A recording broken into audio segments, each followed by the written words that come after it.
자, 이제 이어서 7번 문제 가보겠습니다. 이제 7번 문제부터는 소방안전관리에 관한 내용이 이제 주로 나올 거라고 말씀을 드렸어요. 자, 보겠습니다. 옳지 않은 거 찾으라고 하네요.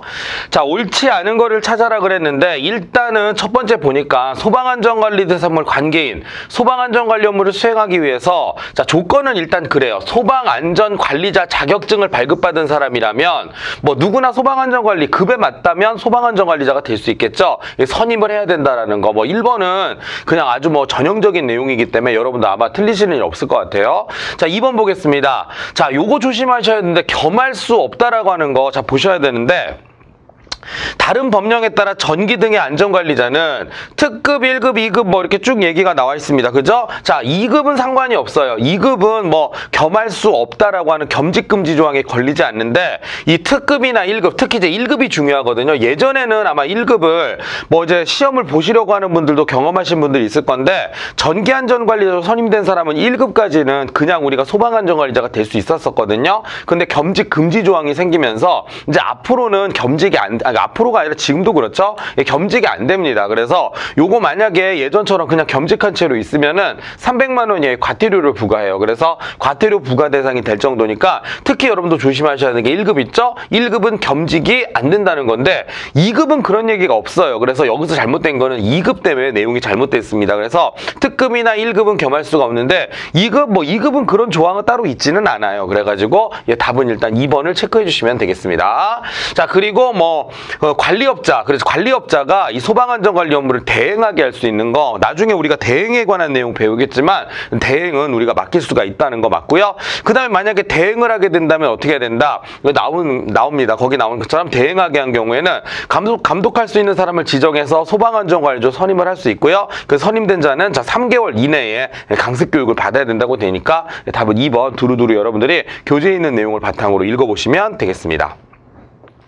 자, 그 다음 이제 8번 문제 보겠습니다. 소방안전관리 선임에 관한 내용으로 틀린 거 골라라 그랬습니다. 자, 요거 한번 생각해 보세요. 300만 원 이하의 벌금인데 요 3이라고 하는 거 있죠? 제가 항상 뭐 우리는 이제 조금이라도 시험장 가서 생각나면 좋은 거니까 농담처럼 외우는 방법이 있어요. 선임하지 않았대요. 미선임 몇 글자입니까? 3글자잖아요. 앞으로 머릿속에 생각해 보세요. 미선임이란 말 나오면 300만 원 이하의 벌금이다. 그래서 저는 요 300만 원이라고 하는 걸 외우기 위해서 이렇게 미선임 이렇게 외웠습니다. 벌금에 처한다는 거 기억하시면 되겠습니다. 자, 소방안전관리자 선임을 했습니다. 이것도 중요하죠. 14일 이내에 뭘 해야 됩니까? 신고를 해야 되는데 뭐 이 신고 대상은 소방본부장 또는 소방서장, 법에는 그렇게 나와 있으니까 관할 소방서장에게 신고해야 된다는 내용도 별 무리는 없습니다. 자, 그 다음에 선임연기에 관한 내용인데 이 선임연기는요, 여러분들 어떻게 생각하시면 되냐면 아주 큰 대상물 있잖아요. 뭐 2급이나 3급은 선임연기가 가능하지만 뭐 때문에 잘못된 거예요? 특급이나 1급은 선임연기가 안 돼요. 그래서 여기선 1급이 잘못된 겁니다. 그래서 자, 2급이나 3급 소방안전관리 대상물은 사정이 있다라면 선임을 약간 연기해 줄 수 있는 뭐 그런 약간 특례 조항 같은 게 있지만 특급 1급은 그런 게 안 돼요. 무조건 선임 그 기간 안에 선임을 해야 된다는 겁니다. 그래서 답은 3번을 체크해 주시면 되겠고, 자, 그리고 요거 아시죠? 이거 또 외워야 되는 건데 30일 이내. 선임은 일단 30일 이내 해야 되는 거고, 이 신고라고 하는 거 있죠? 신고는 무조건 14일 이내 해야 되는데 이건 뭐 워낙 많이 물어보는 내용이라서 뭐 여러분들도 다 숙지하고 계실 거라고 믿습니다. 그래서 8번의 답은 3번 체크해 주시면 되겠습니다. 자, 그 다음에 이제 9번 문제 보겠습니다. 9번도 마찬가지입니다. 선임 해임에 관한 내용으로 옳은 거 골라라 그랬습니다. 옳은 거 찾는 거죠. 자, 보면 선임하지 아니한 경우 어떻게 외우라 그랬습니까? 미선임 해가지고 얼마죠? 300 벌금이구나. 이렇게 외워주시면 일단 옳은 거 찾아라 그랬으니까 답은 몇 번? 1번을 체크해 주시면 되겠습니다. 나머지 왜 틀렸나 볼게요. 자, 선임이란 말이 나와서 선임해야 된다. 이거 며칠이었죠? 선임은 30일 이내 해야 된다 그랬어요. 그죠? 그럼 신고는요? 신고는 14일 이내 맞아요. 신고는 요 14일 이내라고 하는 거는 맞는데 잠시만. 그래서 이제 14일 이내가 맞는데 그렇죠. 우리가 지금 옳은 건데 잠시만요. 관계인이 소방안전관리를 해임한 경우 관할 소방서장에게 신고를 해야 된다. 이게 저기네요. 그 해임을 저는 이게 뭘 얘기했냐면 이 신고라고 하는 건 선임 신고를 말하는 거지 해임 신고는 내용이 따로 없죠. 그래서 자, 뭐가 잘못됐냐면 만약에 이거를 선임한 경우에 선임 신고를 하는 건 맞지만 기존에 있는 사람 해임하는 걸 해임 신고는 따로 없죠. 약간 말장난을 쳐놨네요. 그래서 뭐 이거는 그냥 말 그대로 이 날짜만 딱 보면은 저처럼 지금 그냥 딱 보면은 이 눈에 잘 안 보일 수가 있거든요. 근데 이제 걱정이 없는 게 이게 맞아요. 그럼 답이 두 개인가? 그럼 좀 더 정신을 차려서 보게 되잖아요. 그렇죠? 그래서 요거는 해임을 하는 경우에는 따로 신고를 해야 되는 조항은 없다. 선임 신고는 있습니다. 그래서 3번도 틀렸고요. 4번 같은 경우에는 자 이게 뭐죠? 자 만약에 선임을 했습니다. 그러면 신고해야 하는 내용이 나오는데 신고는 한국소방안전원장이 아니라 이것도 다 틀렸죠. 지금 14일 이내 소방본부장 또는 소방서장한테 신고를 해야 된다. 그래서 뭐 두루두루 이제 틀렸으니까 뭐 여러분들 해설지를 읽어보시면 아마 이해가 되실 거라는 생각이 듭니다. 이거 조금 조심해야 되겠네요. 그죠? 그러니까 우리가 선임은 30일 이내, 선임 신고는 14일 이내지만 해임 신고는 따로 없다는 거라고 하는 거 여러분들 기억을 하시면 되겠습니다. 뭐 해임을 한 번은 그냥 해임을 한 거기 때문에 뭐 크게 문제가 되진 않겠어요. 자, 그 다음 보겠습니다.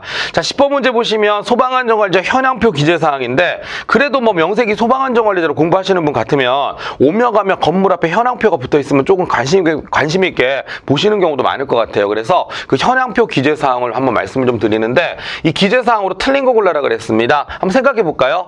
소방안전관리 대상물의 관계인이 누군지는 관심 없죠. 그 관계인 뭐 한두 명이 아닌 경우도 있을 테고 굉장히 뭐 관계인이 많은 경우나 뭐 얽혀있는 사람들이 많을 텐데 우리는 관계인은 별로 관심이 없어요. 그래서 답은 1번이 되는 것이고요. 그럼 나머지는 뭐가 있을까요? 자, 그렇죠. 대상물의 등급.